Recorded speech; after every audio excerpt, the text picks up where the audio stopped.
Right now we're in the press office at the New York Auto Show. It's late in the day, and as you can see, most people have gone home, but we're still working. New York seems to be a lot bigger in terms of importance this year.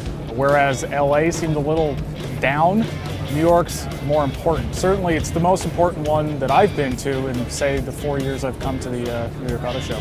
Yesterday was the big day. Yesterday we saw the Land Rover Range Rover Sport, these crazy Jags, the XJR, the XKRS GT. Like most auto shows, we follow a preset routine. We work out which are the most important cars to cover and then build a schedule for ourselves, looking at when they're unveiled and when we can get decent access to each car. And New York was no exception. So we started off the day with the Range Rover Sport, then we went to the Rolls-Royce Wraith, and then as each car was unveiled, we worked our way around the show floor.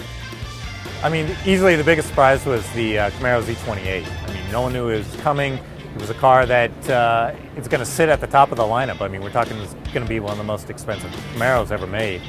And it's bringing back an engine we all love, the LS7, so it's really going to be an interesting package, and I think they really sort of blew everyone away with that. The thing that sticks out about New York is the upcoming battle of these compact luxury sedans. The Audi A3 was previewed here, although you can't actually see it on the floor. Mercedes once again had their CLA, but then had the CLA-45, the high-performance version. So this is just sort of the tip of the iceberg of something that could be a big future for inexpensive, entry-level luxury sedans.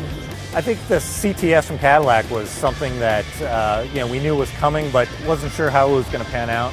And it turned out it looks really interesting on the outside. I mean, they did some really neat things with their art and science design, and they sort of taken another step with it and blended it into a car that really looks refined and looks like it's ready to take on the German competitors. I think this year's auto show season was really one of the most interesting. I mean, since the recession hit in 2007, 2008, we've seen a real sort of change in the industry.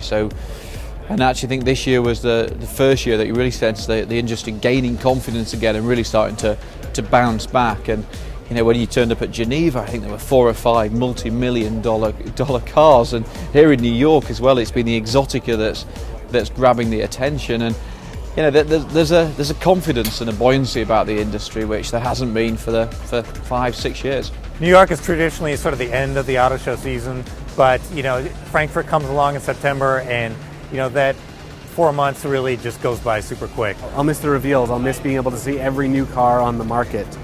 At the end of the season, we're starting to see a lot of the same cars. I'm really looking forward to next year when we can get the fresh cars coming back. For me, I always enjoy auto shows, and the days when you're tired and it's been a long day, you've been fighting to get the cars you want to cover. I always remember the times when I was sort of 15, 16, 17 years old, and you get up at 3 a.m. in the morning and queue for 2.5 hours to be able to touch an Aston Martin. Now we have the privilege of getting inside these cars, reporting on them, then kind of independently verifying all their performance data. So in my head, I never lose sight of why I do this job and why I love it.